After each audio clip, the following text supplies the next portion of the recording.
This is Trophy the Scoundrel's Quarter, Part 27.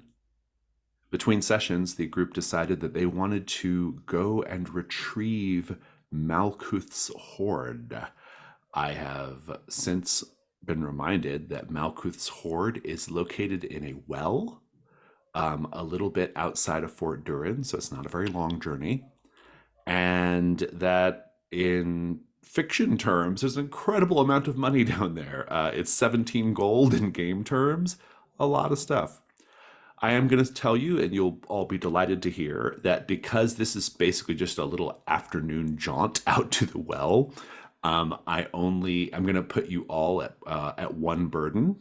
So as long as you meet your one burden, you are good to go on this adventure, this little mini adventure. And I think we just are going to dive right in. It has been a number of months since the events of the Huntsman's Manor. Some of you are changed by the experience. Maybe you've been coming to terms with it. Things have been a little quiet in the Scoundrel's Quarter as of late. But you have managed to learn the precise location, or not precise, but the more or less close enough location, presumed location of Malkuth's hoard. Malkuth, of course, being one of your fallen fellows from years past. And I think we just find you heading out of Fort Durin into the Caldur to go find this well. And I think it's a good time to be reminded that the Caldur, the great forest which consumes like 80% of the continent, the humans just barely kind of scraping out their existence on the fringes of the continent. It's a little bit like New Jersey. Like everybody just lives in one little dot and the rest is just forest, you know? It's a good time to be reminded that the Caldur is so angry. The Caldur hates you. It hates people. I'd like to paint the scene and just explore that idea a little bit as you're making this relatively short trip through the woods. How do you know, even here in full daylight, with a fair amount of sun piercing the light tree coverage near Fort Durin, how can you tell even now that the forest hates you? Or maybe it doesn't. I don't know.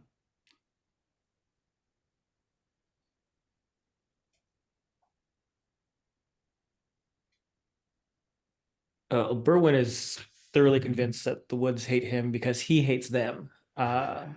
And while they're trudging through, there's a moment where Berwin sort of stumbles and trips along the path.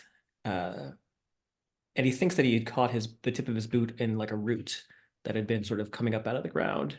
But then when he turns back, he sees the root slithering back into the grass.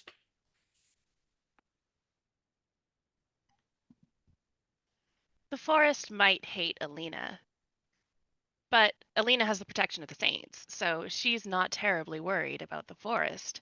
As she travels through and as she is stepping and the woods kind of get darker and muckier and muddier and there's less of a trail to follow, her feet are sinking into the dirt and the moss, kind of suctioning down. Very normal for a wet kind of forest, but every now and then it feels like there's something grabbing her boot and pulling it down into the muck. She does manage to shake her boot free every step, again, protected by the saints.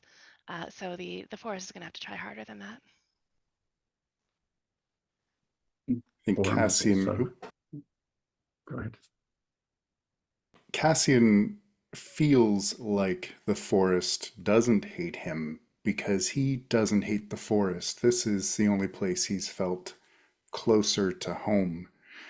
But even so, as they walk, he looks behind and he sees that almost immediately after every step, the ground seems to swell under their footprints and make them disappear.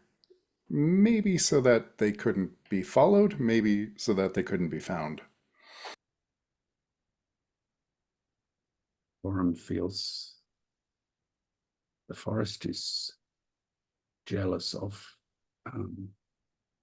his closeness with Lady Peril, and every once in a while, as he walks, there's that moment where the trees to one side just perfectly line up, and it's like looking down a long corridor, and at the end of it, there's something watching him.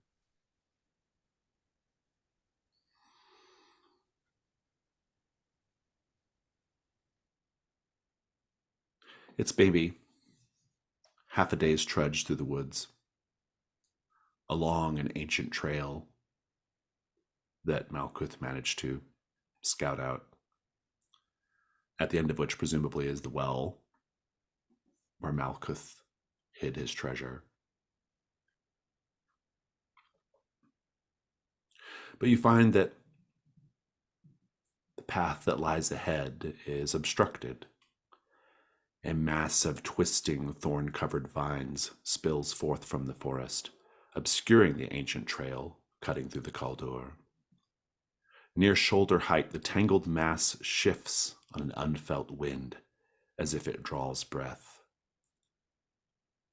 A dive into the forest to circumvent the bramble would present far greater dangers, so a path through the tangle of thorns must be found. This is a set, it's called the Bramble. Your goal is to pass through the bramble to find the trail on the far side. What do you do? Well, surely, Torum, you can just yoke it up or blast through it. I mean, those horns have a purpose, don't they? Good, Berwin, but perhaps more subtlety is called for here. After all, we do not wish anyone to follow us and take Malkuth's hoard from under our noses. I wouldn't worry about that. Yes, Cassian, no one has our bravery, our guile. I don't worry about it at all. And I think you would have noticed, and he's always worn it, but it's sort of very pronounced here in the sort of like dull greenery. But he's wearing this like vermilion bright red cape and just sort of flings it over his shoulder.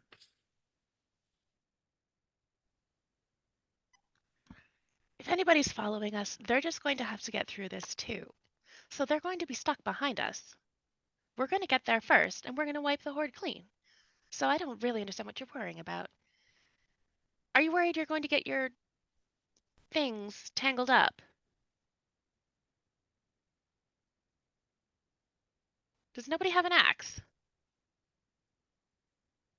It's a lot of bramble. It's so much bramble that you can't see the trail anymore.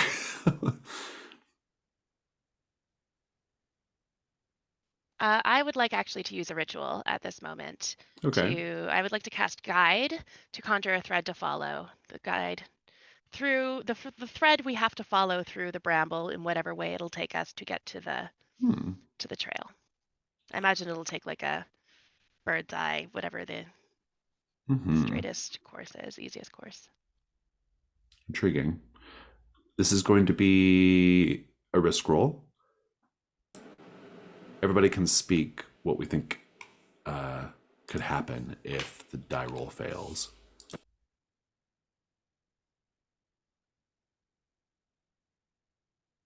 The magics of the forest are going to corrupt the golden thread and lead us into trouble.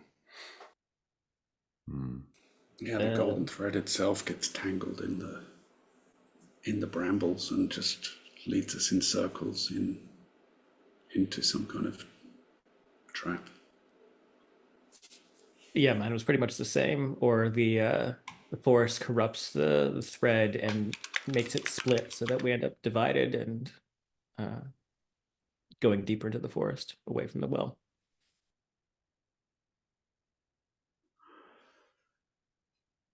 Fantastic. I don't think I have anything to add. I like all those. We'll see how it goes. Do you have a skill that will help you or a piece of equipment? I have skills in lore and saints and spirits, which I imagine this is where this thread is coming from. Yeah, I don't the know. spiritual connection. But otherwise, not really. You do have Malkuth's peacock. I don't know if you brought him. Oh yeah, GJ. Yeah, of course I brought GJ. How is the peacock going to help?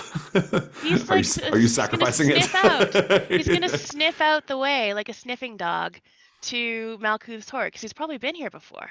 Yeah, but we're casting a spell. We're fair. summoning a golden thread. Let's talk about devil's bargains. Who has an idea for a devil's bargain? Everybody can make an offer. Something else will be able to follow the golden thread. Yeah, mine was pretty similar. No matter what, the light from the thread sort of acts like a beacon to spirits, and not good ones.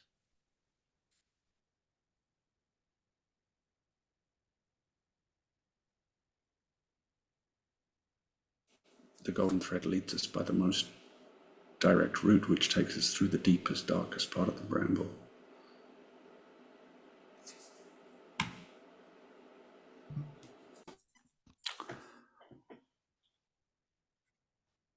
Sorry, I was distracted. Can everybody just state real quickly what their offers were? Just that something else would be able to follow the thread to us. Got it. Check. That the light, the magic from the thread would sort of be like a beacon to evil spirits. Oh, yeah, that's pretty good. I like that. And that the thread would lead us in a very direct route, which would take us right through the heart of the darkest part of the bramble and whatever dangers might lie there. I think I'm going to make the offer of the thread.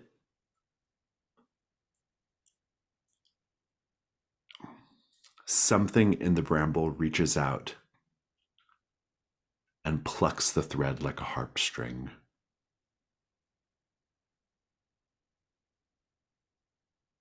These are all really good. I think I'm going to go with Ben's because Alina was just like, nobody's going to follow us and all that other talking up stuff. And I think it would be funny if she was immediately shown wrong. So I think, yeah, there's something else that can follow the thread. So one light, one dark because it's a ritual. Let's see how it goes. 3. 3 light. So 3 light. Okay. So that is a fail. You can, if you wish, you can certainly add a dark die and try again. I think I would like to. 6 dark. Fantastic. I'm not seeing the die rolls for some reason. I'm not sure why. I'm going to post the link again in the chat. Okay. Okay, I see it now. So my rune goes up, but I succeed. Yeah, 6 dark. Fantastic. So I think that what the thread is going to do, the thread is going to show you. I think basically what the thread is going to do is the thread is going to weave in such a way that you can clear the least amount of bramble in order to pass through, and it will ultimately lead to the trail itself. You still have to kind of navigate the bramble a little bit, and it will be a little bit slow going. I think as you're moving through, you might glimpse a thorny vine wrapped around a still twitching rabbit, like a python. and the thorns are clinging to your clothes as if the plants are reaching out with grasping fingers, scratching. Cassian, you're the first to notice that tangled up in the bramble, there's a decaying body of a fallen soldier, maybe a treasure hunter, a lost traveler, who knows, but their remains are wrapped in roots and vines. Green leaves and bright flowers peek out from between exposed bones. What do you do? What I think Cassian would like to get closer and see what kind of soldier. Are they perhaps a member of the King's Guard? Oh, how interesting. Make the hunt roll. Would my history as a King's Guard be useful here? Sure, yeah. You can identify whatever might be. A 4. Not King's Guard, but this fallen warrior is wearing a finely made cuirass. It's now rusted and covered in clinging ivy, but if cleaned up, it could be worth something. What do you do? Yeah, I think he'll start cutting it free. The moment you disturb the body, the fallen warrior begins moving. The decaying body of this soldier,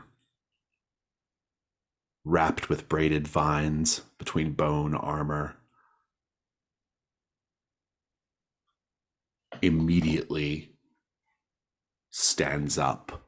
It stands up as if the bramble itself is pulling it up. And it has a rusted blade. It lets out a choking gasp that sounds really just a little bit like a breeze passing through the vine and leaves.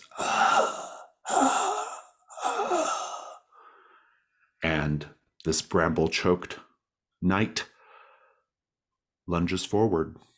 It is a endurance 9, and it's a combat roll. Who all is doing the combat? Oh, Torum will definitely jump in and assist. Say how you're vulnerable and roll weak point.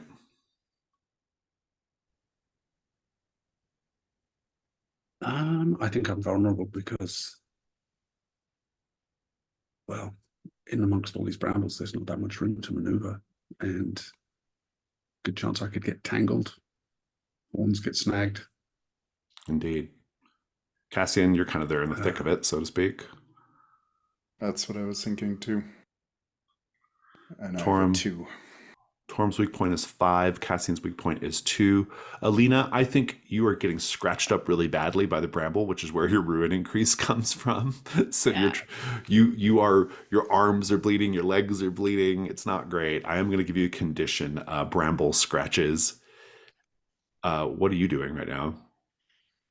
I am watching my fellows get prepped, get ready. I can see that they're getting ready to fight this thing, and I'm going to pull out my I think I have a ritual knife. Yeah, my big ritual knife. And I'm gonna start by trying to cut some of the stuff away that's scratching me so I can actually move.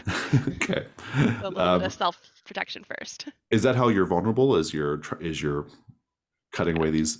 Yeah. Okay. Good. I like it. Go ahead and roll a weak point. 2. Fantastic. So we got 2 2s on the table for weak points. Berwin, are you fighting this thing? I'd like to try and take its endurance down with a crossbow bolt. I think you can do that. You can be firing crossbow bolts at it. You will be disappointed to discover that because it has no meat or sinew, your crossbow bolts aren't doing anything. Would I be able to, because my thinking here is because it doesn't have any meat, but if I pin it to part of the tree. I'll take that. That's a better narration of what's going on. Go ahead and make the roll. How many bolts are you willing to risk? I'll put 2 up. All right, so you're going to roll with 3 light, I think, for now. I believe that's how it works. 6, 4, and 2. Do I need to go look at the ranged combat rules? Because I actually don't Thank you. remember. God, I don't remember how. I can never remember either. I can never remember. Oh, it's like the bane of my existence, the ranged combat rules. They're good. I just never. Oh, before I opened up my Trophy Gold PDF, and that's exactly where it is. It's on the ranged combat. Fabulous. Okay. Ranged weapons, such as bows, crossbow slings, can be treated as another weapon. They can be used. Make a risk roll to reduce the endurance as normal, but instead of devil's bargains, add a light die for each unmarked slot of ammunition. For each light die that comes up 1, 2, or 3, mark a slot of ammunition. So you did get a hit, right? Yes. And I think I did, yeah. you did get a 2, however, on one of those dice, and so you do have to mark 1 ammo. But the endurance of the thing is now down to 8. And so at this point, Torum, Alina, and Cassian, not Berwyn, because Berwyn's doing ranged combat. Let's have a gold roll or a combat roll. I want to take a look at your conditions as well. Alina, I think because of all the scratches you've just suffered and the sort of like pain and discomfort, I'm going to invoke your condition. And so I'm going to make the total combat roll 4 to start. Cassian, you can roll it though. That's a 9. 5, 4, 3, and 1. Torum, you did take a hit, but the thing is destroyed. Cassian, go ahead and kick off. I think. Actually, no. First, Berwyn kick off. Yeah, I want to hear Berwyn's. Yeah. So seeing the thing lurching up, and Cassian sort of preparing to engage, seeing Torum sort of huff and having that sort of like plume of breath come out of his nostrils, he knows that they're getting ready for battle. And also just seeing Alina sort of squirming and cutting away at Brandel. He just sort of sighs and pulls out his crossbow from behind his back and just sort of aims. And he aims at one of the shoulders, and sort of the bolt pins it back into the tree. And it's just sort of with one hand reaching out for Cassian, trying its best to get free. I'm going to go to Torum, actually. Torum, how does it hit you, or how does your armor take the hit? Yeah, I think it's exactly like the vulnerability I described. So Torum tries to get between Berwyn and this creature, while allowing Berwyn the line of sight to shoot at it. But in doing so, one of his horns kind of gets snagged in some of the brambles, and as it rushes toward him, he's not able to dodge as quickly as normally he would, and yeah, it manages to score a hit. Just kind of get you with the rusty sword. Cassian, keep going. Cassian is going to pull out his sky metal glaive to try and keep as much distance between him and it as he can. And I think he'll just kind of call out to Torum and say, "To your left," and then thrust the glaive forward into the gap between its helmet and the cuirass, and just hopefully behead it. Alina, you get to actually finish it off. What happens? I think actually Cassian does manage to get his sword through the neck part of this creature almost all the way through, and then it just sort of gets stuck. It's not powerful enough. The strike wasn't powerful enough. This thing is too powerful. And Alina is just standing there scratching these, cutting all of these branches away from herself, and she spins around and takes the knife, and with even her little strength, obviously Cassian is a lot more powerful, she manages to cut into the neck the rest of the way. Her knife hits Cassian's weapon with a clang, and the head of this creature lolls off, spewing a nasty substance, and rolls away. The body collapses. Nice. Berwin, you can go ahead and roll a gold 8. See how much treasure is on this thing, apart from the cuirass. Just one. It has a cuirass, which can be cleaned up and can be sold for 1 gold. But also it also just has like a pouch of silver worth 1 gold. Friends, if you don't mind, the day is getting long. But we're just sort of chilling at like a few meters away, or feet, I don't know the conversion. But yeah, just sort of like looking very comfortable, except for all the mosquitoes who seem to Except be for all the trapped. brambles. Yeah, all the brambles and bugs.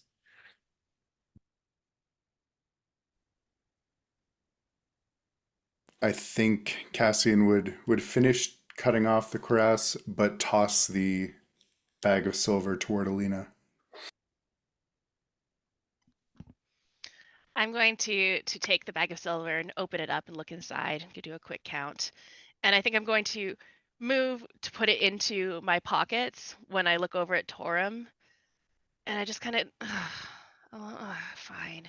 And I'm going to flick a piece of silver over to Torum.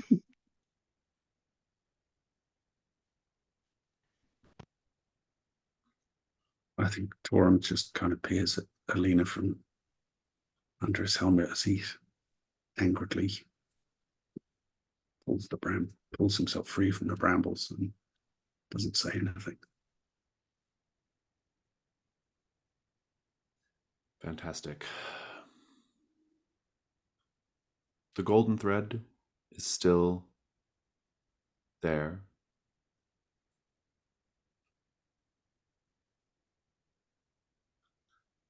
I do want to point out to you a strange thing that's been happening as you're making your way through the bramble.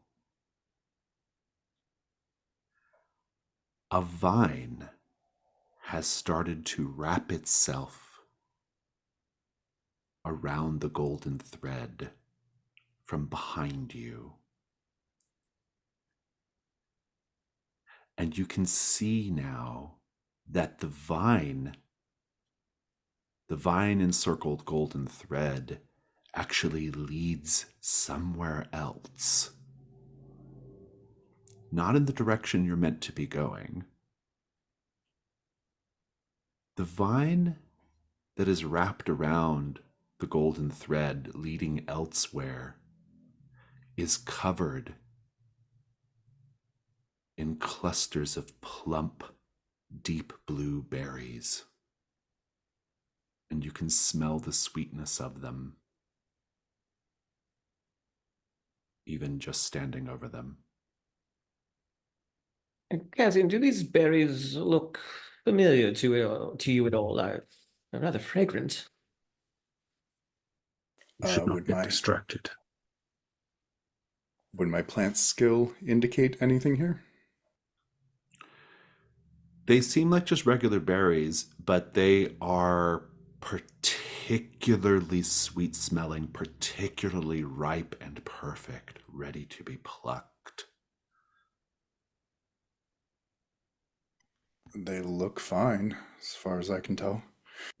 Bottoms up. I'll pluck one and throw it back. Start small.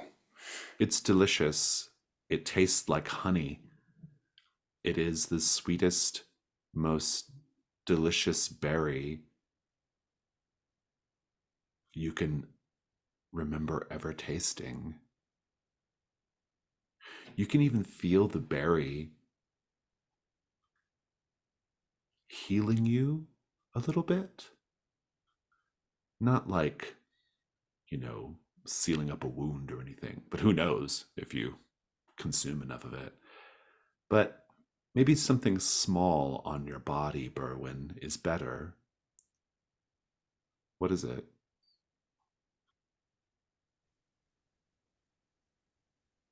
I think that his one of his shoulders has been sort of off ever since the hunt that we had gone on, where he was riding around naked on top of Alina as a wolf, and sort of in this sort of barbaric hunter thing that he was he was going through.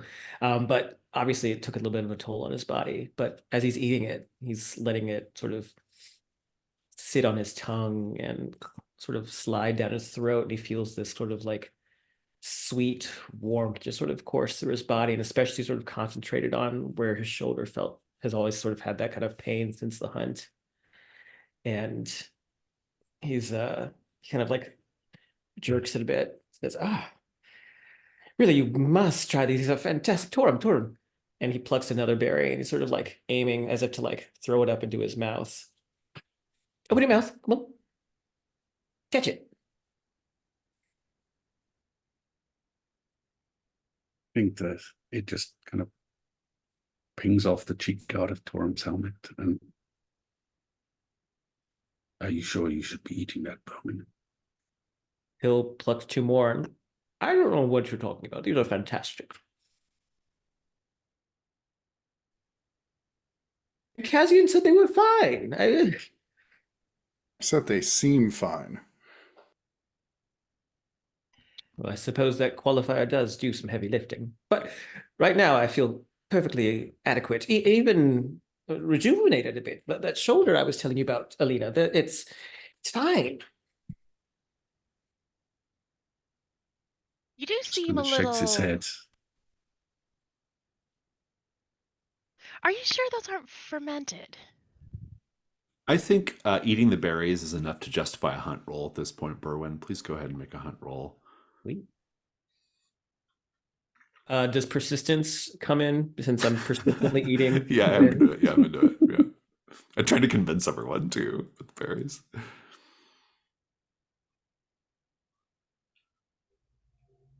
It's 5 light.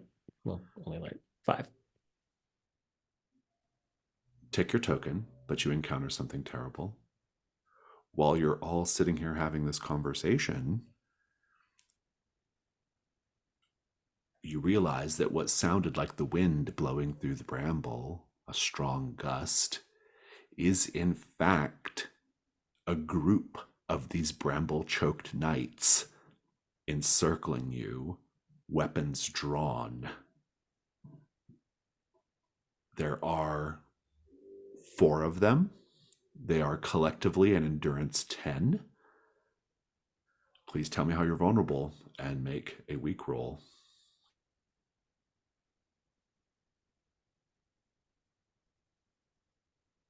Well, here's the thing. Since we all kind of have been together for a minute and we know each other's tactics, I think Berwin would instinctively sort of reach in for the salt pack and sort of try to draw a circle around us.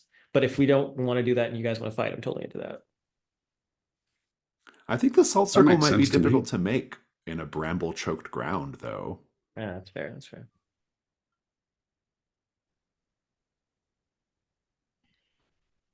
I think speaking I of rituals, though, I'm tempted to try my burning voice In to. in the bramble. Yeah. Yeah. I mean, they should burn well. That's true. Kazian's That's like, a good point. what the hell? I love it. So remind us what burning voice does. Scream forth a flame that burns the spirit within a target's body. I think this will work. I think that it will work to reduce their endurance. What are you afraid is, or what could go wrong here with this ritual? This ritual of screaming forth fire in the middle of this highly flammable thicket.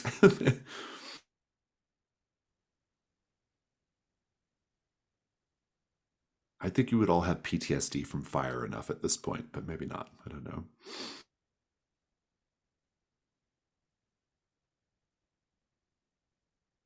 I'm not sure I can think of anything beyond the really obvious. Yeah, I'll start. There's a conflagration that you all have to like navigate through. Giving What smoldering could go more wrong? teas. So, yeah. I think what could go wrong is these things don't have souls, Oh, so nothing yeah. gets burned up. Yeah, it's pretty good.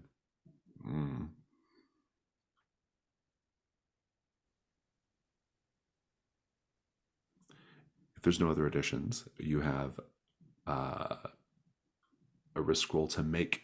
What is your? Do you have any skills or equipment that's going to help you out here, Torum? I was going to make an argument for the skill of protection. I'll take it. And or vigilance. I think protection makes sense to me. Also, pulling it off speedily might be good Mhm. here. Burning voice, scream forth a flame that burns the spirit within a target's body. Love all that. Devil's bargains. Oh man, oh man. I'm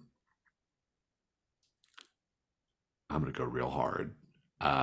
You cause enough of a fire that the ensuing combat is more dangerous for everyone.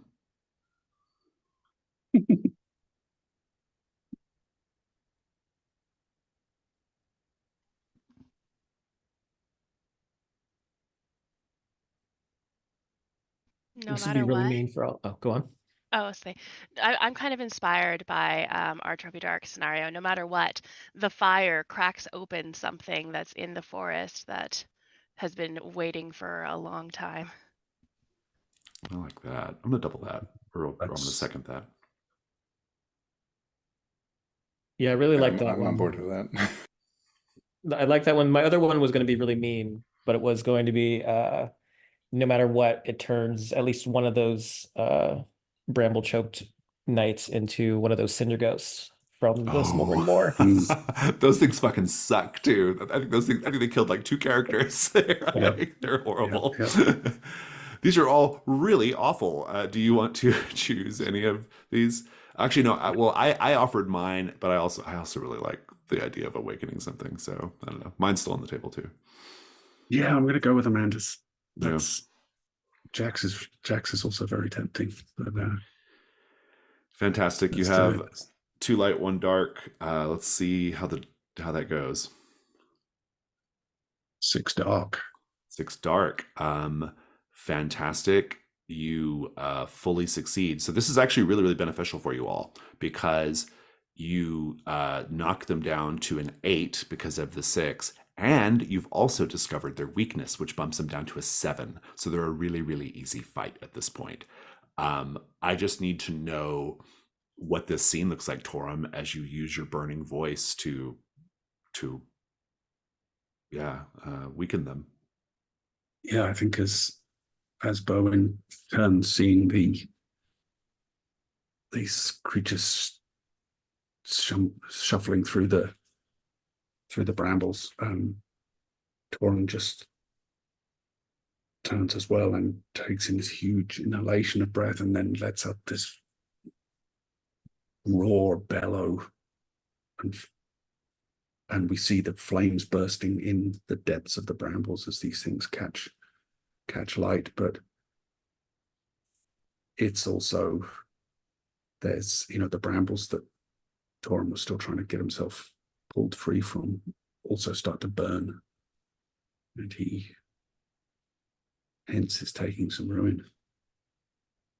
I should have marked armor in that combat because now I'm suddenly at ruin 5 already. Yeah, you are good. You're up there. Well, at least you don't have to do the initial combat though, since you're doing rituals. So, Cassie and Alina and Berwin, if you're doing the combat, tell me how you're vulnerable and roll weak point. I did bring GJ, and I'm trying to protect him.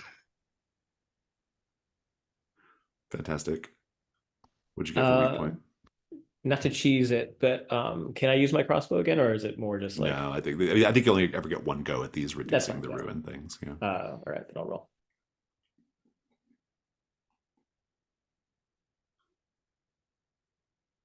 Cassian is wearing a stiff wool cloak, and there's fire, so he's going to be trying to be very careful here, and it might leave him wide open. So Berwin's weak point is 1, Alina's is 6, and Cassian's 2. Let's get I think just a combat 3 will do for now. Berwin, you can roll it. Looking for 7 total. Not quite. Oh yeah, math is hard. I think I got it. Yes, there is a 6 and a 2 in there, unfortunately. So Cassian and Alina take a hit in the middle of this scramble with these 4 bramble choke knights. Let's just kick off the combat. They're slightly burning. They're having their souls burned out of them. Alina, what's going on? I tuck GJ in under my cloak, my clothes, so that he is protected by my arm, my shoulder, and I have my other hand out with my ritual knife, and I step towards these bramble knights as they're burning, and you can see their souls burning out of them. You can see it if you are connected enough to spirits and souls. And I flash back to when Saint Ara, or the thing that pretended to be Saint Ara, was burned up in the manner that we were in, where that happened. And I think I stumble. I stumble in this flashback, in this moment of dissociation, and the Bramble Knight is able to swing a burning hand and just backhand me. And I curl up around GJ, and we go flying backwards into the bramble, taking on even more scrapes and hurts. Cassian. I think as Cassian gets his glaive into another knight and is driving it back in toward a tree, that backhand that sent Alina flying also sent a shower of sparks at him. And we see his wool cloak start to catch on fire, and he quickly drops the glaive and just says, Torum! And starts patting at his shoulder. Berwin, we got to finish these things off. Maybe it's just surviving until their souls are burned away. I don't know, but what happens? Yeah, Berwin, I see his lips sort of kind of berry stained. He's watching his friends get thrown around by these burning spectral evils. I guess they're not super spectral, but he takes up his cudgel, his heavy cudgel, and just sort of starts flailing and whacking at them, knocking skulls here and there out of sight until the bodies just sort of fall into burning piles. Rob, go ahead and roll gold 7. Let's see if you get anything from these things. While Rob's doing that, I think Alina does get up and she kind of brushes off, and she's fine. She's not hurt. And I think I just shrug off the wool cloak that I have, and it's full of all these brambles and hurt mixed things, and I pick them out and I wrap GJ up in it in like a little bag where his little head is sticking out so he can breathe, but I can sling him over my front like a baby sling. So GJ is safe. I've used an item of armor so that I don't have to take that ruin. There's nothing left of that's salvageable because the gold roll was 7, or the 7 gold roll was 0. And so I'm going to put a little extra pressure on this situation because of the devil's bargain, which is the fire is not like out of control so much that it's dangerous yet. I mean, if you hang around, I mean, it might eventually become a conflagration. But one thing you'll notice, Cassian, you'll notice it first. There is a little trickle of flame that is almost like following a fuse of vine over to what appears to be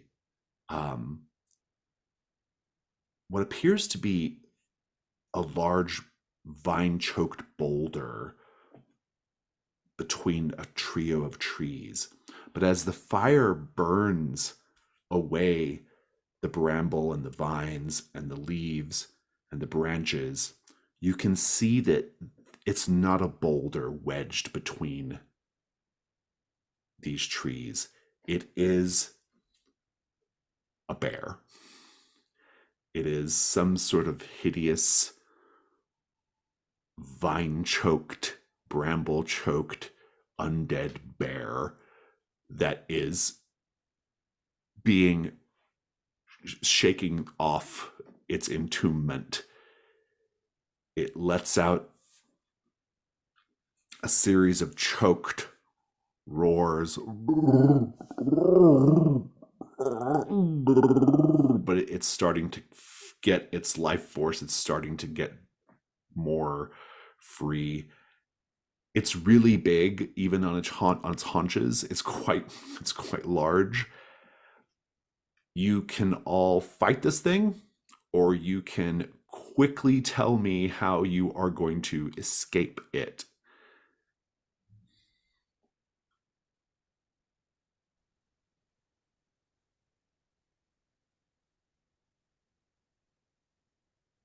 Berwin is inclined to run, but if folks are inclined to fight, Berwin will stay back and watch. Yeah, I think Torum's instinct is to protect the rest of the group while they make good their escape. So I think he will say, quickly, move. But he'll be kind of the rear guard as they he'll try and escape, but he'll You let the know the others way get to away go. first. The thread is telling you the way to go. But there's two ways to go. Do you follow the berry-choked vine thread, or the thread that's going to lead you out of the bramble into the well, or the path where the well is?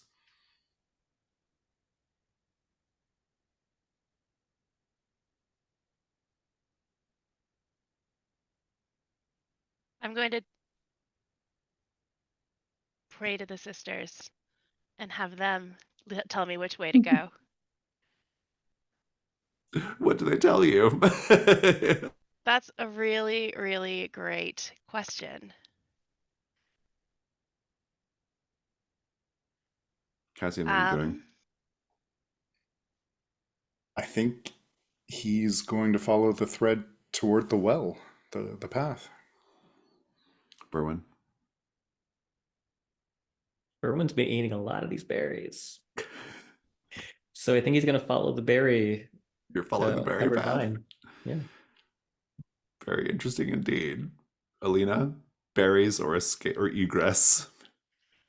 I'm just gonna roll and do it randomly. Odds one way, or odds will be the berries and evens will be the light, but okay. I think I put my hand over my amulet of protection and I look at the vines. I look at these beautiful plump berries that are clearly just old magic, something wonderful and beautiful. And then I look at the golden thread and I think, no, this thread, this power was given to me by the sisters. I will follow the sisters. I will not be tempted by this old forest. And I'm going to follow the thread. Mm-hmm. Torum, what are you thinking when you see Berwin go the wrong direction? I'm thinking I have to go after him and make sure he finds his way back to the rest of us. Indeed. Cassian and Alina, you can escape the bramble, no troubles, apart from, getting scratched up a little bit, but you can get out of the bramble. Back onto the ancient trail, which will lead you to the well. Berwin, you are led deeper into the heart of the bramble, where there is a great mass of bramble sprouts from, kind of sprouting from the ground. Its canes arch like spider legs, spreading outward to plant new daughters. Decaying bodies lie tucked up against the main base, woven with exposed roots. You can see also large clusters of these plump, deep blue berries. You can gather enough of the berries, both of you can. You can gather enough of the berries to such that you can add them to your found equipment and they heal one ruin when eaten. But gathering the berries necessarily means disturbing the skeletons tangled up in the heart of the thing. So if you come up with a plan for avoiding that while gathering berries, I'm open to hearing it. I think Berwin has just sort of been unconsciously picking up the berries, thinking that, his friends would be behind him. And he looks up and realizes that he's in this sort of cage of bramble and death and decay. But he sees those gleaming dark berries and he looks around and says, Friends? Friends?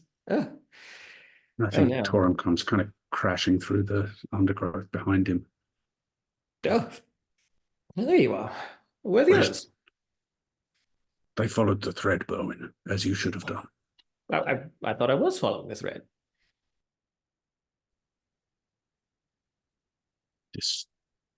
We need to. It is unwise to become separated. Perhaps, yes. Yes, it is unwise. But deposit this, and he sort of like directs him over towards the patch of berries. An obvious trap, Berwin.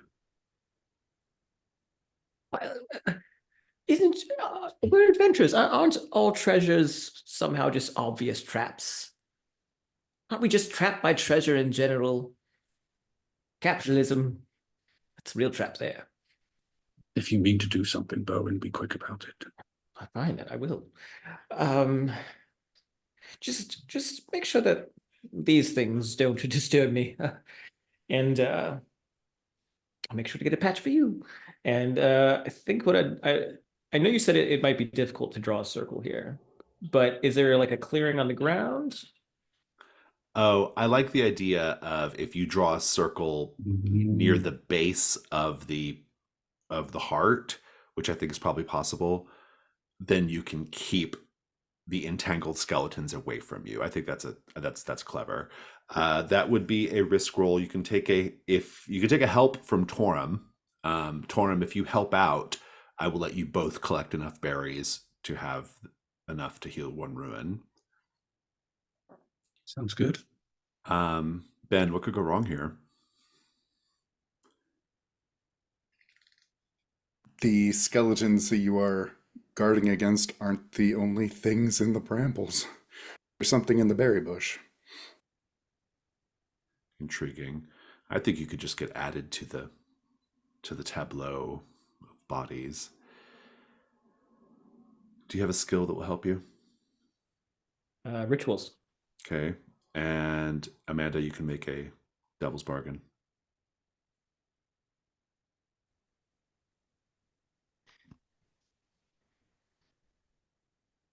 No matter what,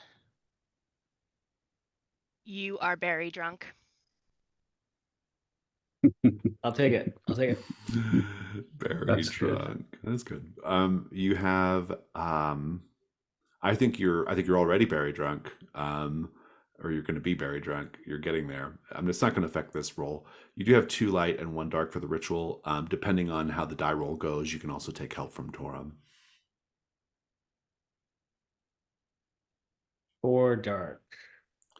4 dark. I think the complication is it's going to be a hard one. I think the complication is going to be that Berwin, you're gathering the berries, but the brambles are tightening around you. Can I get some help from Torum? Torum, would you like to add a help die? I would definitely like to help, yeah. Make a help roll. If you get a 4, your ruin goes up. This could kill you. 6. Very good. Give me the scene. Collecting berries, escaping completely clean here with the circle and all that business. So, looking around, Berwin kind of like pats out a bit of like a patch, sort of like flat in the earth. And he says, Torum, your hooves, I mean your feet, sorry. Just trample some of this for me. I need a flat surface as much as you can. And as Torum sort of starts to do that, he'll sprinkle the salt in a circle and intone the spell, kind of clutching his amulet of Ramat Ilznar. And there's kind of like this sort of like shimmering silver pillar that erupts from it, kind of like motes of silver lighting, of glittering light, just sort of float through the sort of bramble patch area. Well then, shall we? And he kind of rubs his hands together very greedily.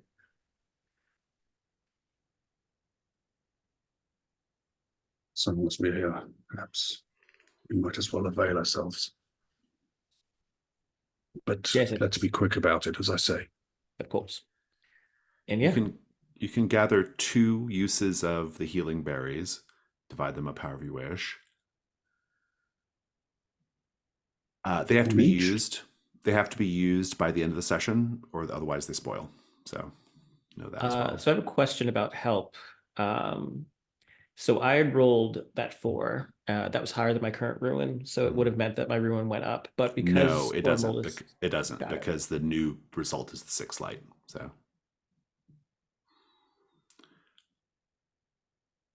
but we're gonna take a quick break. But before we do, Cassian and Alina, you will have sussed out the situation that is currently going on, which is you can see, you can even hear probably Torum and Berwin in a thick part of the bramble, maybe, I don't know, probably like 500 feet away. And you can see the bear stomping around in between them and you. And the basic issue that they're going to have is navigating to you without getting the attention of the bear. I'm not even sure if they're aware of that problem. Presumably they are, or they will be quickly.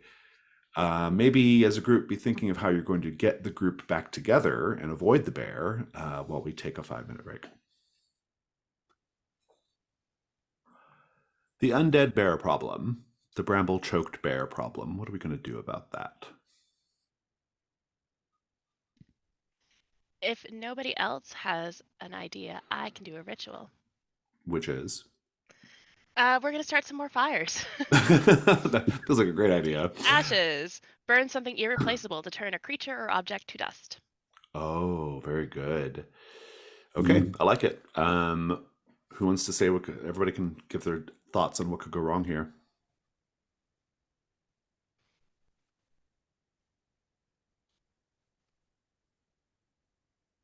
Berwin's irreplaceable, and you will burn him up instead.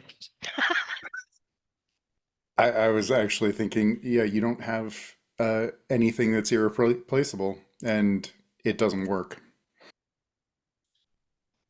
I think it's as simple as just like the fire gets out of control and starts a forest fire. Yeah, I think that's the issue. I think the fire, flaming undead bear, yes, and flaming bramble and Berwin and Torum on the wrong side of those things. Dice, what skills or equipment are you using? What are you going to burn up, basically? On my person, I have a extremely rare orchid. Okay. You get your light die from that, and that also burns up to power the ritual. And Ben, you can make the devil's bargain.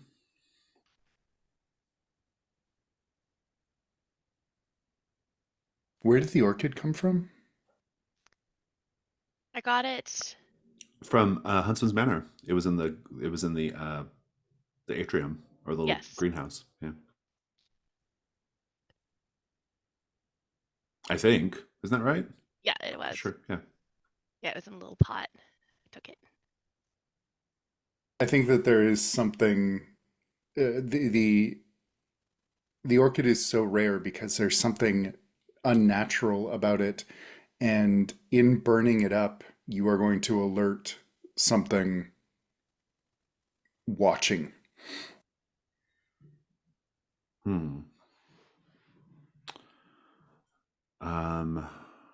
I'm gonna also put the Scoundrel's Quarter in danger as an option.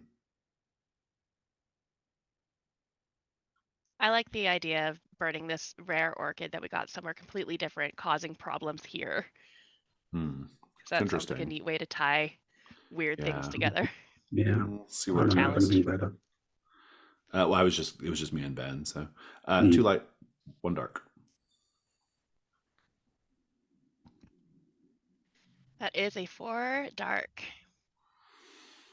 Your ruin doesn't go up at least. That's not. You succeed, and I think I'm just going to basically curse you.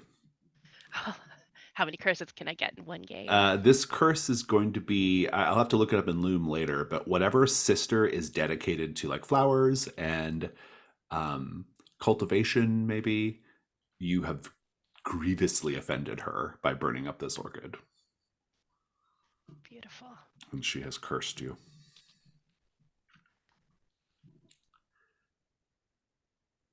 Take that as a condition, but otherwise, please describe what happens to the bear.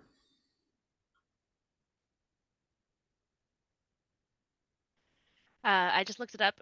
Saint Erlia is the Amber, patron saint of florists, gardening, and beekeepers. So that's probably her. She's pissed. So Yeah, it's fine. I think I take this orchid that has been somehow, this is one of the things that's really rare and magical about it. It's sitting in the bottom of my bag, and I pick it up, and I mean, this place is already on fire. It's pretty easy for me to just grab a stick, grab some fire, and burn this plant into nothingness. As I do, it lights up just in a whoosh, in a purple flame that dies down very quickly into a bright white flame that burns out in just a second and leaving a little trail of smoke that reaches and winds its way all the way up out of the forest, out of the canopy. And as that's happening, you can hear the bear roaring, that guttural roar turning into a guttural scream as it lights on fire, and pieces of it start to, when it's shaking itself off, start to fly off, and bits of hair and bits of mange all on fire, and it just collapses into nothingness and ash. Berwin and Torum will be able to navigate out of the smoldering bramble. And you all will shortly thereafter pick up the trail again and arrive at Malkuth's well. The well is a well. It's really just truly, it's just a little kind of lip of circular wall sprouting out of the ground and then a hole going down into the earth. There's not even like a way to draw water from it. Getting down, as long as you have the appropriate equipment, won't be any trouble. If you don't have the appropriate equipment, you're going to have to come up with a solution that might provoke a risk roll. I just want to know what equipment you all can gather up that might help you all get down there safely to the bottom. Before that, can I eat some berries and reduce my ruin by 1 since I'm sitting at 5? You may indeed. How does it make you feel?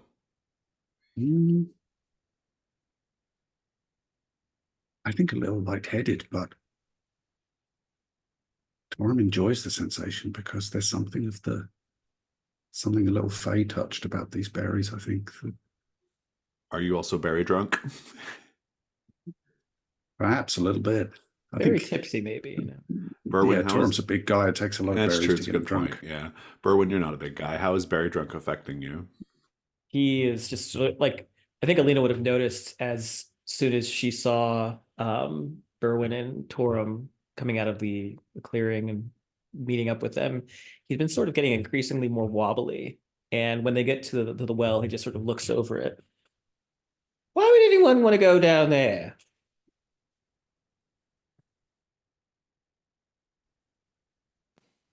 How In many order to berries hide did you something. have, Berwin? I don't know, 8? Handfuls? Perhaps. Why? They fermented. I don't know what that means. You're drunk. I don't think I'm drunk. I think that I'm a good time. Now, get that rope out of your bag and put it to use. I'm sorry, I was trying to be authoritative. I'm sorry. He will, after giving Berwin a very flat look, pull out his rope. What are you going to anchor the rope to? Oh, I have iron spikes and a mallet, so we can just spike it right into a tree or the ground. Sounds good. Sounds good. Grappling hook. Yeah. I think that'll be good enough to certainly the spikes, mallet, rope will be able to, you'll be able to secure the rope well enough to get down to the bottom of the well. The order is not important as long as I know you're all going down. Are you all going down? Berwin can go first. Oh, Well, ladies first. I'm nothing if not a gentleman. Cassian's going to go first. It's been a tight fit for you, Torum, but you do manage to get down. Everyone does.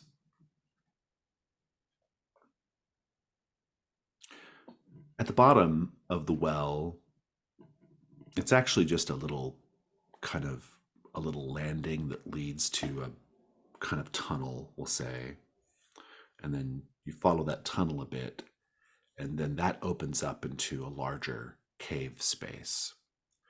No sign of Malkuth's treasure yet, but you're in this wet, or damp, I should say, moist subterranean chamber.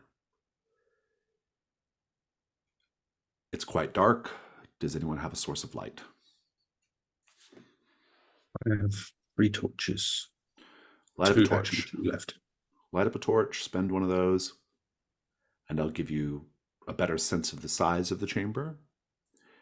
It's pretty big, not so big that the edge of your light doesn't reach the other side, but still pretty wide. I would say it's probably in total the size of like, maybe like a baseball diamond, maybe a little bigger than that. And the ceiling of this chamber stretches up a good, I would say, 30 or 40 feet. So it's actually pretty high.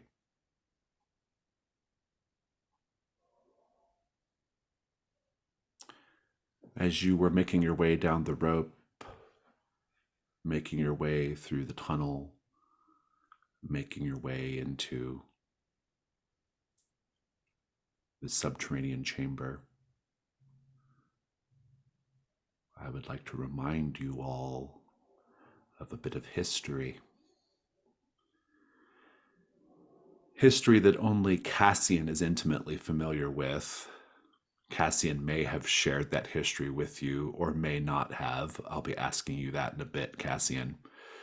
But as a reminder for the players, some time ago, Cassian was part of a group that was in the little town of Hester's Mill.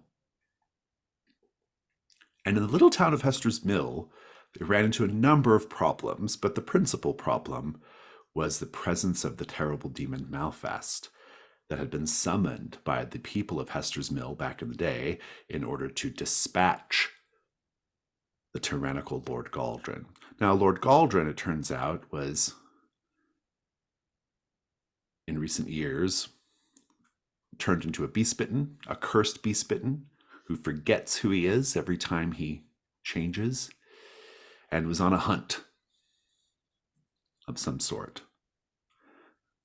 But Cassian and co. did eventually determine how to rid the land of Malfast. And there were several options were being entertained. Maybe we could, we could turn Lord Galdrin loose in werewolf form on Malfast and let him fight it out. Or maybe we could just leave and take our loot and get the hell out of here. But what Malkuth convinced everyone to do, and it was specifically Malkuth who convinced everyone to do this, was to take the subdued Lord Galdrin into the eponymous mill and grind him down to bone and blood underneath the rune-carved millstone inside the mill, which caused Malfast to disappear. And that was the end of your journeys into Torrens Bend. And indeed, that land is still there, sitting untouched, waiting to be reclaimed. Cassian, have you told the rest of the group this story? Absolutely not. No. Absolutely not.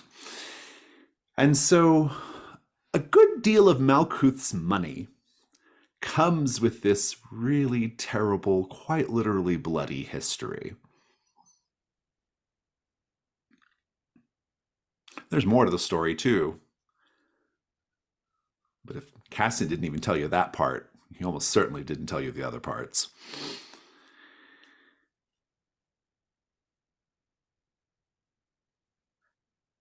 As the torch is lit, You're getting a sense of the space, the size of it. You hear a voice up in the shadowy canopy above you. A child's voice.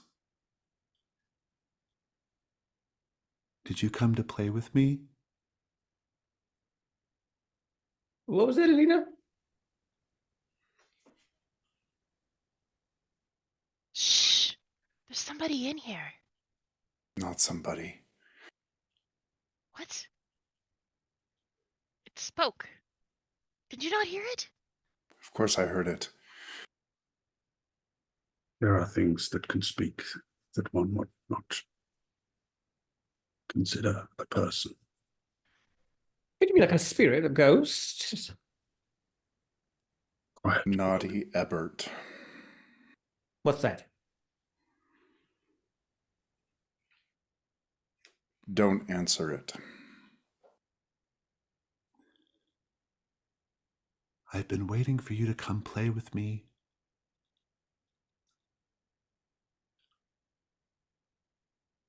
So we just ignore it? Yes. Why is it down here? Why do you know about this? Does it matter? Yes! What else do you know about that's down here? Gold.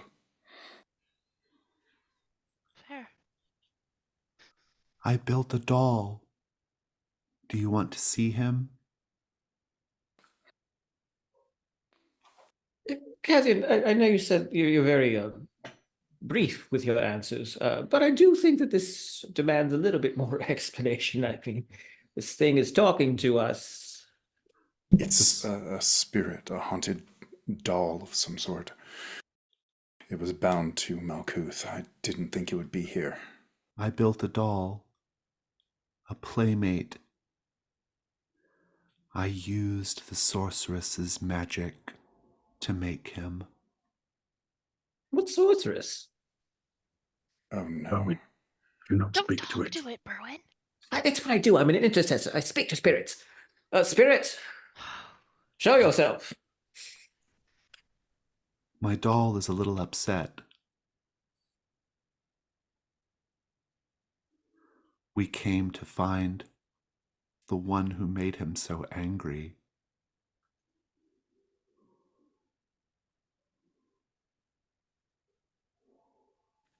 I think Ooh. Cassian will just pat Berwin on the shoulder and say, well done.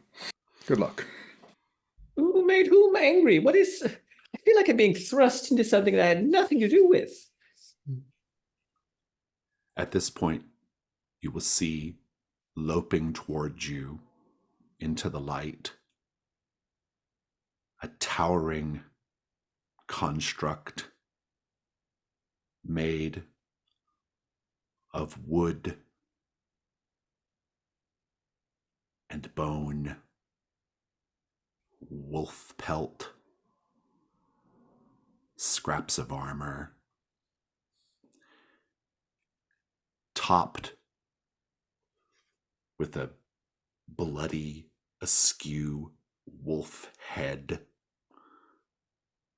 quite towering, a good 15 feet tall.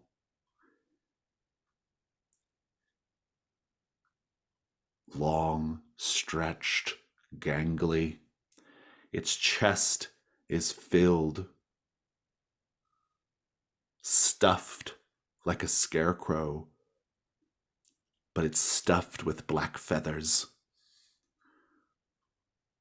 This horrible, shambling thing is approaching. He has his two favorite toys. The thing has in its left hand, it's really just attached via rope and vine to a group, a sort of bundle of bone and branch shaped like a hand, but tied to it in its hand is a teddy bear. And then tied to the other arm, indeed it is kind of the end of the arm, is the rune-etched millstone. This gangly, enormous, wolf-headed scarecrow horror dragging the millstone behind it lurches into the light.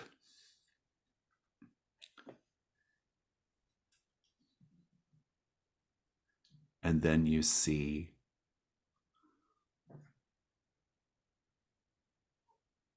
white and glowing in the dark, like a cherub's face emerging from the shadows, a little boy's face, and the little boy smiles and has a mouth filled with razor-sharp teeth. The smile stretches and stretches and keeps stretching and keeps stretching until it goes well past his ears and it's just teeth. We're ready to play. The thing winds up with that millstone and swings right into the middle of all of you.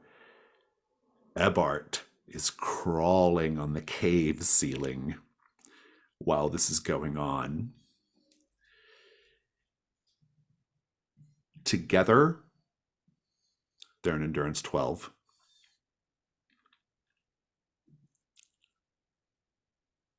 If you're participating in the combat, please tell me your weak point. Tell me how you're vulnerable and roll your weak point. I think Torrance vulnerable because he doesn't know what this is. Yeah, there's an implied history that has not been shared with the three of you. Yeah, something is going on, and he's caught very off guard by whatever it is. Weak point 5 again.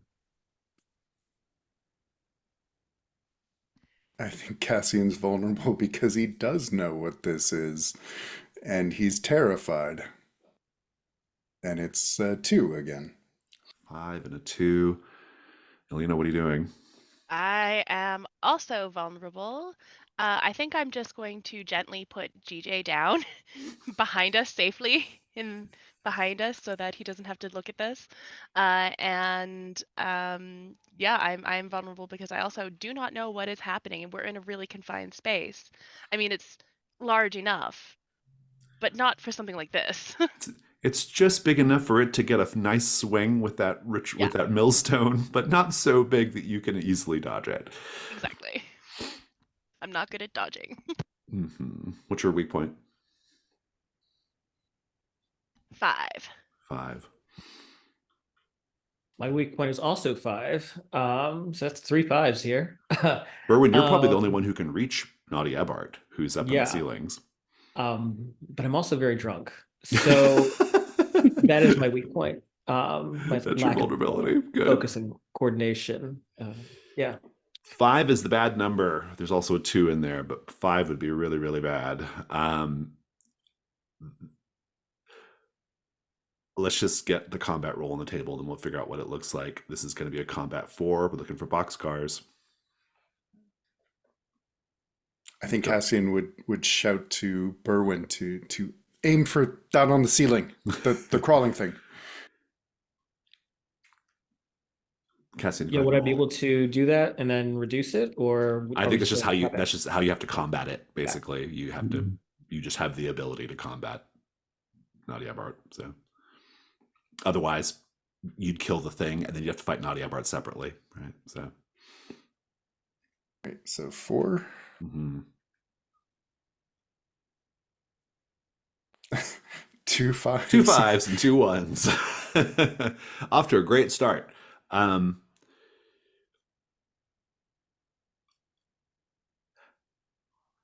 Berwin, as soon as Naughty Ebart realizes that you're able to hit him, he uses his incredibly long prehensile neck to strike at you like a cobra from the darkness. His toothy little boy head just striking from a distance. but you're still getting your bolts off. Give us the first part of the combat, Berwin. What's going on? Yeah. He's got his bolts. He's sort of aiming for it, and he's just sort of starts to fire. And Ebert's neck just sort of weaves, like evading them, like this super quick eel in water. And finally, it just sort of meets him face to face, kind of reminiscent of like, Beetlejuice when he turns into a snake. And he just sort of like hisses at him, smiling, and then just sort of attempts to take a large chunk out of his shoulder, but his amulet of Ramat Ilznar sparkles, and these 9 pillars of light just sort of beam up around him, sort of repelling Ebart from him. Torum, give us your next part. Give us the next part. I think, yeah, as Torm sees this millstone being swung toward them all, and yeah, in my mind, there are 3 people with the same weak point, is because it can kind of slam all of us at once for this ridiculous thing. And he tries to duck forward underneath it and get inside the thing's reach, but he's not fast enough, and it just clangs off the side of his helmet and knocks him into the wall. Alina? The millstone comes at us, and it's huge. There's nowhere to go. And I think she just drops down flat, hoping that with the physical effort that this thing is trying to do to swing this, it'll just skim over her and miss her. She doesn't really quite make it in time. Instead, what happens is, if you watch it, it's almost like it's in slow motion. The mill hits Torum, sends him flying, and it's swinging towards Alina. She's dropping to the ground, and you can see it's not going to make it in time. The pendant around her neck, this amulet, the one that she was holding when she was praying to the saints, pulls down as if it's suddenly a lead weight, pulling her bodily to the ground, smashing her face down. Not fun, but not getting hit by the grindstone as it swings by. Torum? Or no, Cassian. Sorry, Cassian, your part. You didn't get hit, Cassian. Good. No. I think he's going to try, as the millstone swings past, he's going to use that glaive and try and hack at the vines holding it there. You're hacking at the vines, holding the millstone. Love that. Let's keep going here.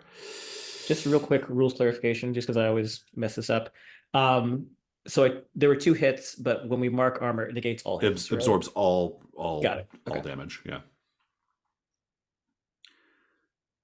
Let's go one more round with these 2. It's going to be a combat 5. Torum, you can roll it. It's a bit better. That's a bit better. 3 6s and 2 3s. No hits anywhere. Wow. Bravo. Berwin, you take out Nadia Bart. What does that look like? So because he's drunk, he's a bit more open to the ethereal things of the world, especially spirits. And hearing what he heard from Ebert at the start about, while he doesn't necessarily know it was Malkuth he was talking about, he knows that this is a space that Malkuth thought was sacred to him, and that there's some kind of connection. And so I think in his sort of drunkenness, he just sort of like opens up a part of himself and lets something of Malkuth in. And so his eyes close and they open, and they're milk white, and he just sort of grabs Ebart by the throat, and speaking in this sort of ancient Kaldurian language, he just starts to recite this spell into his face, and it sort of starts to like break apart Ebart. And it's almost like he's drinking his essence into himself. Intriguing. Cassian, keep it going. Maybe you do manage to sever the millstone. Yeah, I feel like with that glaive, when the first swipe happened, Cassian kind of jammed it into those vines, hoping to cut through it. Didn't quite work out, and he is picked up from the ground, swinging with it while holding onto the glaive with a bit of a surprise shout, but it lets him kind of get up on top of the millstone, and he just starts trying to drive the glaive in deeper. Alina, how do you help?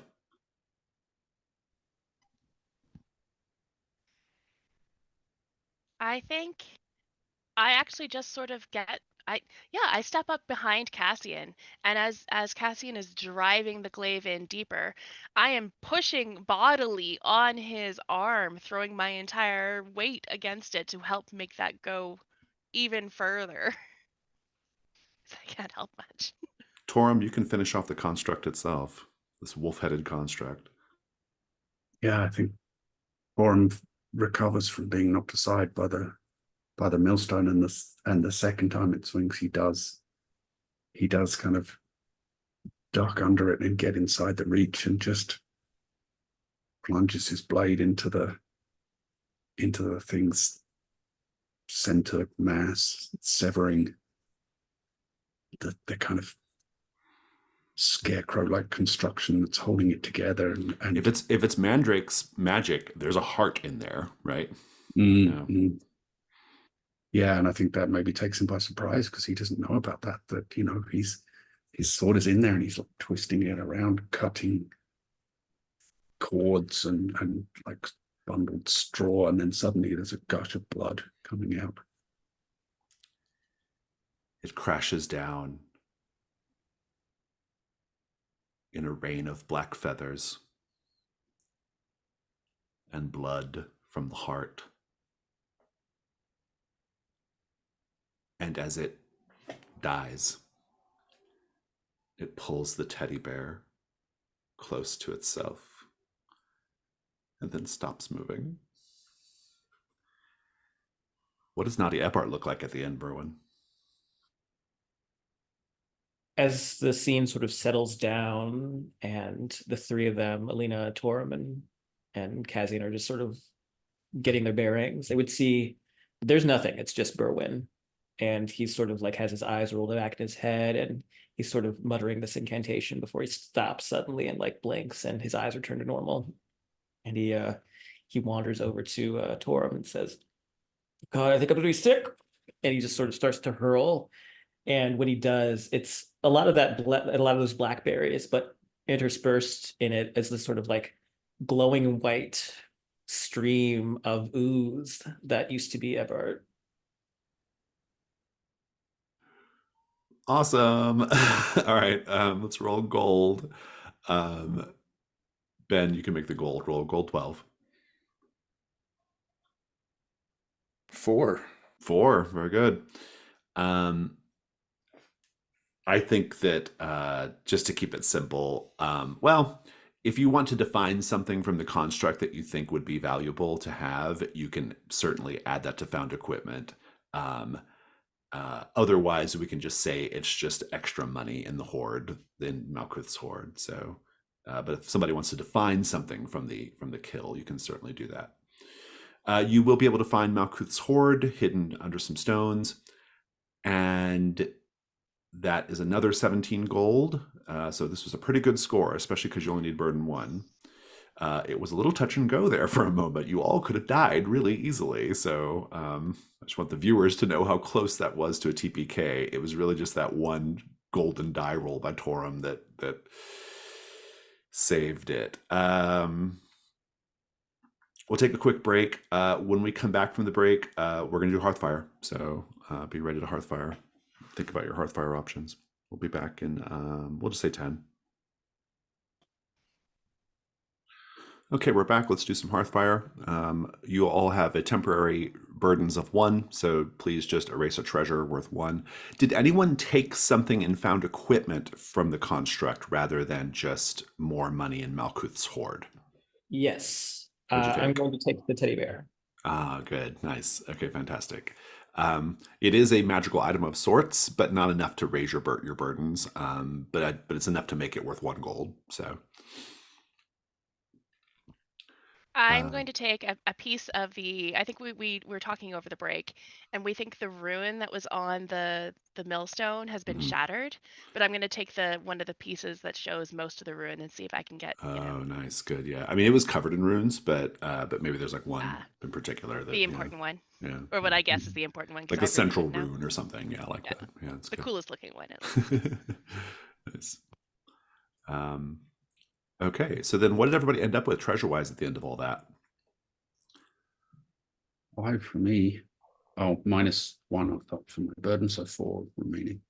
Not bad, not a bad haul. If anybody has any tokens, you can just convert those to gold. So Yeah, I had 1 token. We divided it up mostly between 5 and 5 and 5, and then I think Kazian took an extra. Mhm. So yeah, I might put it puts me at 5, 6 if I sell the teddy bear, but I don't think I am if it's Okay. magical. Fantastic. Well, let's get some Hearthfire done. Once burdens are cleared, you can unmark your armor. Torum, what do you want to do to start? I want to heal some ruin for sure. Yep, you got 2 to heal. What are you thinking? Do you want to do one of the freebies or just spend money? I'll spend money, I think. Well, What are the actually, freebies? Sorry, not where do I see those? Go down to Torum. healing. Torm, if you want, I can give you because I didn't use it and Oh, the I'm at my berries. starting ruin. But if you want my berries, I'll just get Yeah, the berries have to be used before Oh, you end. yeah. So if you just want to use them. all right, thanks. Everything else. Well, I'll use those, and And do I have a household? the freebie is I they're do down have a there household. if you go to healing. Oh, and you have a household, yeah. So that clears the other one. Yeah, so then I'm good. I don't need to spend any in that Okay, case. good. And you can clear any conditions that you wish. Cassian, what do you want to start with? I'm going to carouse and hopefully get some information on selling that painting. Ah, good. So I do want to tell you all that before we forget, you need to create monster entries for the bramble choked bear and the bramble choked knights. You can just call them that if Already you did want. it. Okay, good. And you know the Oh, weakness of nice. both. The weakness of both is fire. So yeah.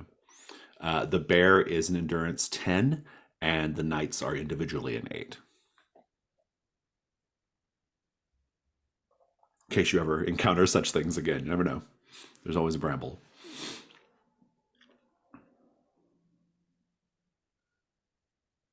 Oh, yes, the tavern. Adjective from Amanda, noun from Jack to make the favorite tavern.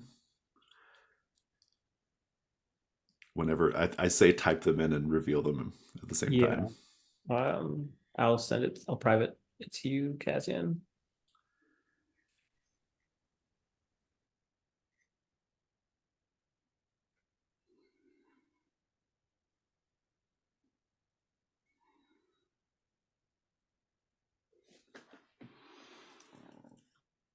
It's the salty gorgon.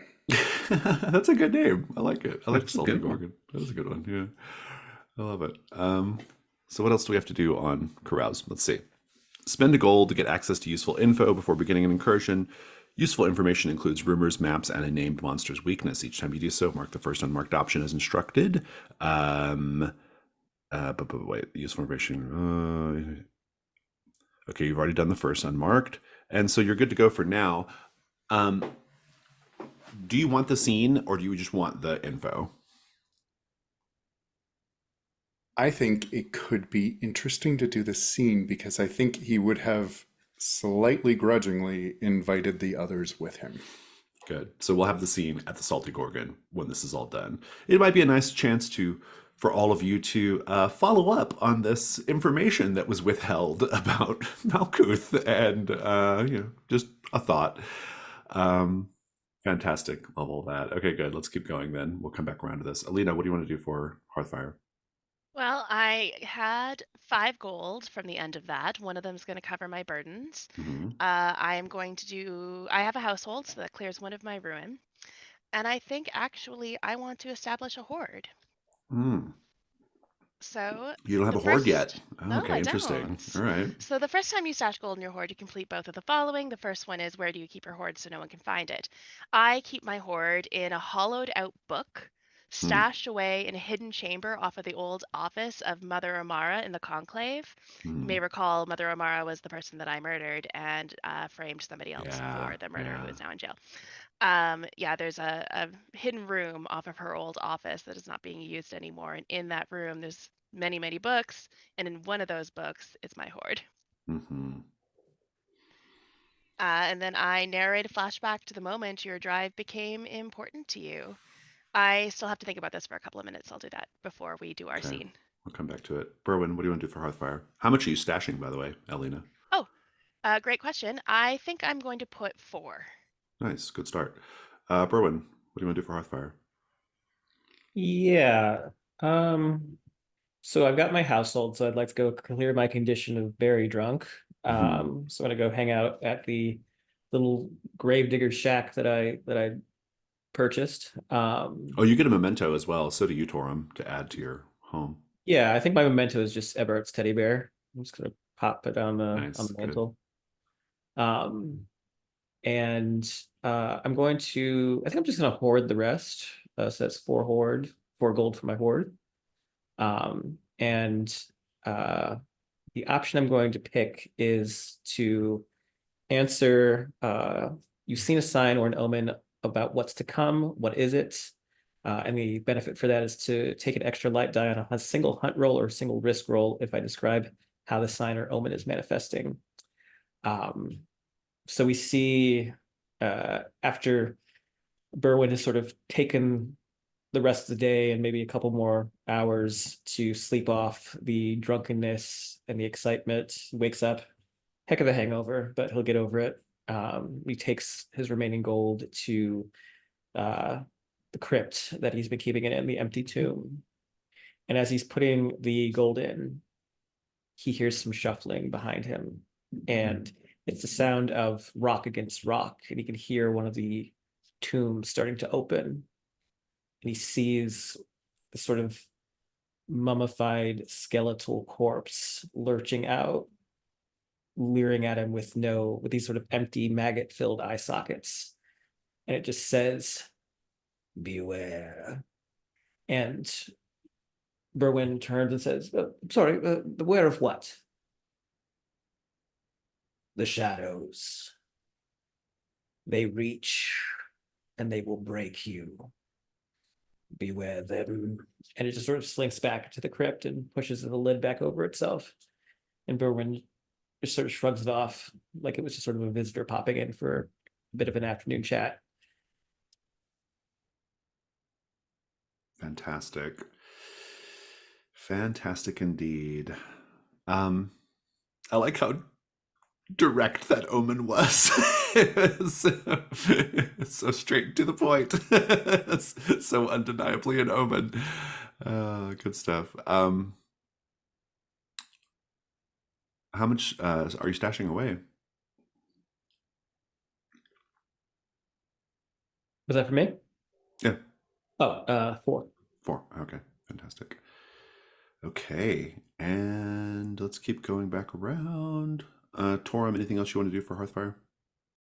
Yeah, I think I have one piece of crossed out equipment, so I might as well spend a gold to Open that up.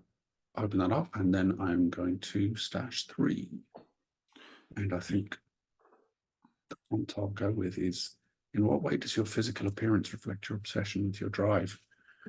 And, we've seen Torum gradually transforming and becoming more bull-like over the weeks. And I think, he's really starting to resemble some kind of fairy tale, fey creature, not the kind of elegant and fairy-like ones, but the kind of more fearsome denizens of the fey realm. He's getting a lot of double takes on the streets of Fort Durin.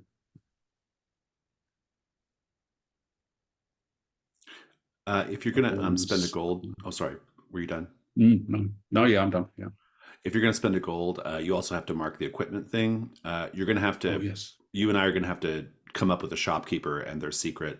But I have an idea for that, so we can talk about it in a bit once we're done with the Hearthfire rounds. Cassian, anything else for Hearthfire? I will put the remainder of my gold in my hoard. Which mark are you going to do on your hoard marks? I am going to narrate a flashback showing how I secretly betrayed the other treasure hunters. Mm-hmm. I You think tell. it's not very long ago. In fact, it was their last fight with the construct. Cassian he knows the scarecrow spell. He knows that it had a heart that needed to be killed.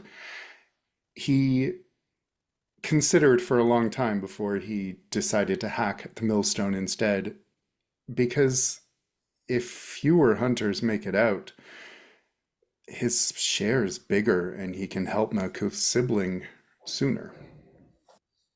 It's what Malkuth would want, I think. Yeah. I'm just waiting for one of you to turn on the others and just like go straight contest roll to take all their money by the end of it. Wait, clarifying question. Are you saying you made the construct? No, but only that he he could knew have how killed to it kill faster. it. He knew how to Oh, kill okay. it. Yeah. For a second, I thought you made it. And I No. was like, what? Fantastic. Love it. So how much have you stored away total? Total now at 11. 11. Nice. Good. Alina, anything else for Hearthfire? Oh, no, I just have my flashback to when my drive became important to me. And I think we can do this really fast. We kind of flashback, and Alina is slightly younger, not by much. She is wearing sort of novice conclave garb from living in the conclave. You can see other people walking back and forth in these novice outfits, not the same outfits that the women in charge wear, the fancy people. And as we kind of zoom out on Alina's face and see her outfit. Her arms are outstretched on either side of herself, and in her each arm she is holding a bucket of water, and she is holding them, and her arms are sort of straining to keep the buckets up. While that's happening, she has her head down, staring at the ground, and pacing in front of her is an older, large, imposing woman just reaming her out. The woman, Mother Amara, says, "You are not special. You are a conclave member. You are one of the saints' followers, one of many, like an ant that travels in lines, bringing glory to the saints. No ant steps out of line because that will harm the whole. You are not called on for anything or anyone. You are meant to be quiet, subservient, and obedient. Do you understand?" And Alina sort of grits out a, "Yes, mother." The woman continues, "I am the head of this conclave. I've been called upon to lead you and your like to the right path. The governor of Fort Durhan himself has placed me in this position. The same governor that would not even look at you if he passed you in the street. You are below his attention, just like you are below mine, but yet I have to be here because this is my path. And that is how it should be. You are different than I. You stay in your place. I stay in mine. Do you understand?" And in that moment, when Mother Amara is leaning in, spittle flying into Alina's face as she yells, Alina raises her head, looks Mother Amara directly in the eyes, and says, "Yes, Mother," and slams the 2 buckets of heavy water in between her hands, straight into Mother Amara's head. You can see the shock in Mother Amara's eyes. Her eyes go wide, and blood starts to leak from her ears, and they start to leak from her nose. And the woman hits the ground. And Alina dumps the buckets of water over the woman and says, "I understand completely." And that's the end of the flashback. Fantastic. Thank you. Everyone good on stashing gold and Hearthfire and things before we move on? Okay. So I'm going to get a read on just for people watching the video so they know what your total stash is at this point for the Horde. Torum, you have how many Horde stashed away? I have 15. 15. Cassian? 12. 12, as it turns out, yeah. Alina? 4. And Berwyn? 9. 9. Fantastic. I think for next session, we will have the scene at the Salty Gorgon. We will also have a scene with the shopkeeper because the two things might be connected. We'll see how it goes. That is to say, the information that Cassian is looking for, plus what the shopkeeper wants or what their secret is. I think there may be a connection, there may not. I don't know. We'll figure it out. But in any case, we'll do it next time. And so, with all that said, let's go to Hearthfire. Or not Hearthfire, Stars and Wishes. So whoever wants to go first, take it away.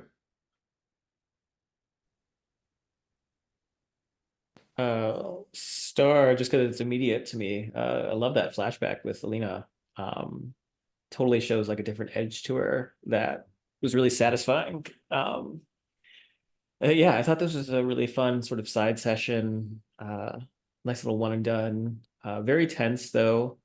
Started Jason, that construct, that scarecrow monstrosity was rad. Very metal, very into it. And definitely thought I was going to die, or at least some of us were going to die, if it weren't for Torum and that clutch roll. But I loved the little moment between Cassian and Berwyn when he was sort of like drunkenly trying to like boss him around, and Cassian just sort of had that flat expression on his face of like, "What are you doing?" And I thought the response was very appropriate and fun. And then thank you, Torm, for coming to help me get my berries, because they really benefited you more than they benefited me. So in reality, I helped you more than you helped me.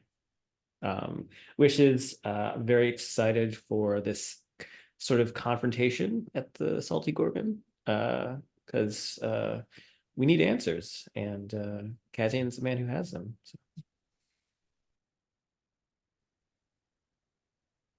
Yeah, Yeah. oh, all right, You I'll go. jump in. I Amanda. actually didn't take any notes, which is very unusual for me. I usually have at least a couple of nonsense notes that don't mean anything. So I'm just going to wing this one a little bit. Jason, when you said that you were going through Loom and just picking out little bits and fun things, you did a spectacular job. I never would have expected otherwise, but this was a lot of fun. It had the feel of a pre-written trophy incursion, but so fine-tuned and specific for what we were doing and what we needed. And I thought it was a really lovely little break, I guess, from between incursions and kind of filling in those loopholes and filling in those plot holes, finding out with Naughty Ebert. I did not expect Naughty Ebert to show up, so that was great. It was very fucking scary. That was so creepy and fantastic. So huge, huge stars. Love that a lot. I really liked all the character interactions with Torum and Berwyn in the Bramble Patch. I liked Cassian being just not helpful at all with any of this. I liked the Cassian and Berwyn interactions during the berry eating.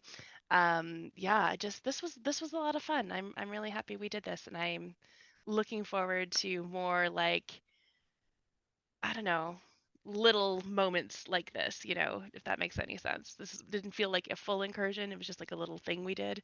And I think that's a really cool way to pull things into Scoundrel's Quarter and make it feel more fleshed out.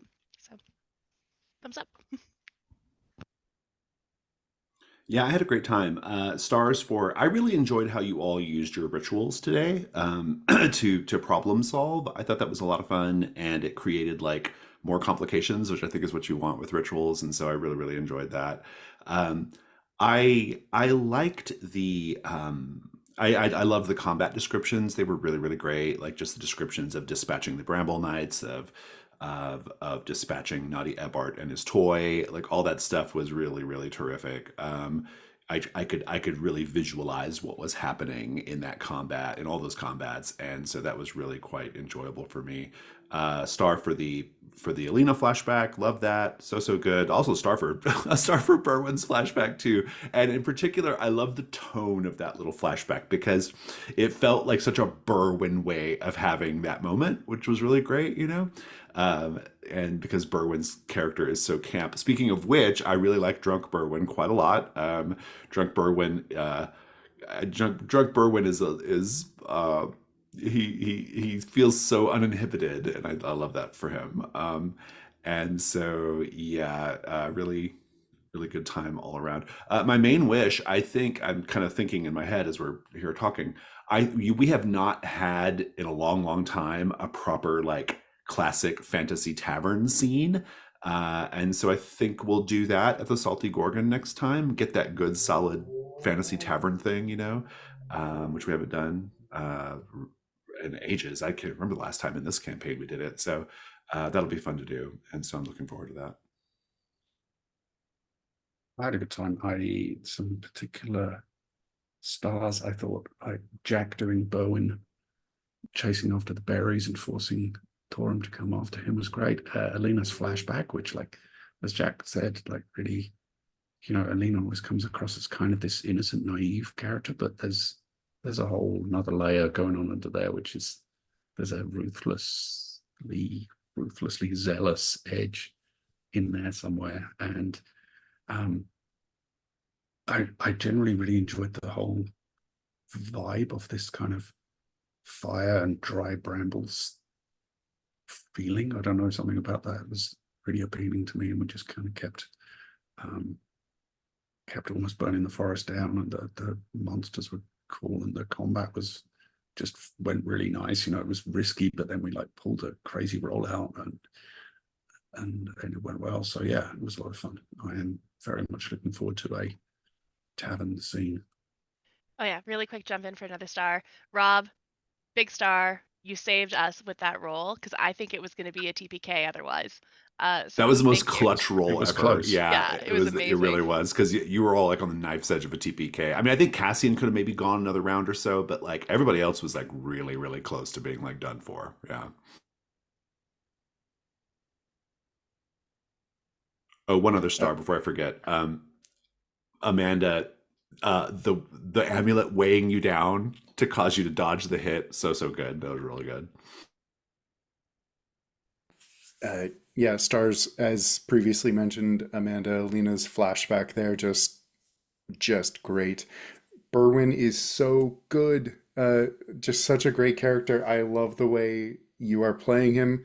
And I, yeah, just can't wait to see more from Berwyn. I feel like Berwyn is going to be probably a source of so much delicious trouble for us, and I can't wait to see all of it. Rob, I really enjoy how Torum's changes keep how you keep altering the way you play him owing to his physical changes, and he's I think he's such a good part of this group, the kind of stoic but actually effective member, unlike Cassian, who is stoic and grumpy. And the just I really enjoy the way you play him. Looking forward to seeing more of that, and looking forward to seeing more of the Fey angles that you keep bringing in. The incursion today was so fucked up and weird, and I loved it. I did not expect to see Naughty Everett, and I'm glad, and the consequences of our actions at Hester's Mill. Looking forward to seeing that. I hope. Oh, we need to add to the list of things to follow up on. We need to go back to Hester's Mill. Like that just needs to happen. I think that's on the list. It's like develop Torrens Bend. Yeah. And now Okay. it's, I mean, you know, because Magda's dead, the title officially goes to Berwyn, so he is a landowner. Berwyn is Berwyn inherited through Magda, right? Yeah, because I actually watched that part 9 to prepare for this. I listened to a little bit of it, and Magda had named it Magdaville. So I just want to remind everybody of that. But the only person who knows that it's named Magdaville is Cassian. Exactly. So... Yeah, and to be fair, Berwyn doesn't know his own wife's name, so I mean, you know, could be any Magda. Oh yeah, and Cassian doesn't know Berwin was married to, Mm. No, because no one Cassian never knows saw that. Berwin. So Doesn't know who the Yeah. I love that has Berwin never been doesn't know her tied together. name. To be fair, Magda didn't know his name either until It Jack was brought it up as love, he is. it was I'm the connection, person who yeah. was married to Magda. No. Also, yeah, this kind of brings up another star I wanted to pull point out, and it's just sort of like a star in general to like Gauntlet and trophy games. The idea that like you can find out things about characters without it being like the sort of like exposition backstory thing, like the kind of like, because like that flashback had so much more punch with Alina because we didn't know that she had that sort of past. It wasn't like we're at a tavern or we're at a campfire or whatever, we're just talking about ourselves. It's sort of like this like gives us this hint without making it so tacked on. And that's just sort of something that I really, whenever I see it in play, whenever it's really good like that, it's always kind of like reminds me of why that's so good. Any other stars or wishes? Okay, well, we will have our carouse next time and shopping next time for Torum. And I have a really fun idea for the painting, and so I think we'll see how it goes. But we'll talk about it next week. In the meantime, let's wave goodbye to anybody watching the video.